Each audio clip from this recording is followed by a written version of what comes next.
Well, in this part, we've seen what arc welding is. We saw that it is one way of joining metal, and that there are several arc welding methods. We also saw that, depending on the method being used, it can be performed manually, semi-automatically, or automatically. Now would be a good time to check your understanding of this material by trying a question. Whether you're welding in a shop or on a job site, and regardless of the welding method that you're using, safety is the most important part of any arc welding job. Everyone who works with or near arc welding equipment must know what the dangers are and what can be done to protect personnel from these dangers.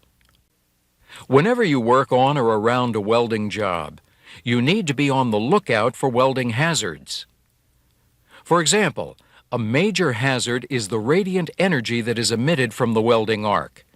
Radiant energy is transmitted in the form of electromagnetic waves. There are many types of radiant energy, but the ones that are encountered by welders are infrared waves, visible light waves, and ultraviolet waves. These waves can damage your eyes, your skin, or both. Another obvious welding hazard is the shower of sparks that literally fly away from the weld zone. These sparks give off intense visible light waves, just like the welding arc. Sparks can also be very hot enough to start fires and burn exposed skin. Exposed skin can also be burned by the molten metal that can spatter near the welding area. Another welding hazard is flying debris. This is a hazard not only during welding, but also while metal is being prepared for welding, and while a finished weld is being cleaned and smoothed. For example, the slag that's left over after performing shielded metal arc welding needs to be removed before another weld pass is made and after the weld is finished. As another example, the silicone islands that remain after gas metal arc welding is performed may pop off of the weld as the metal cools. That's because metal contracts as it cools. Welding equipment that has rotating components also poses a hazard. It's important to avoid getting body parts or clothing caught in this equipment. The hazards we've just seen can be clearly identified as welding hazards. Other hazards are not as obvious, but they are equally dangerous.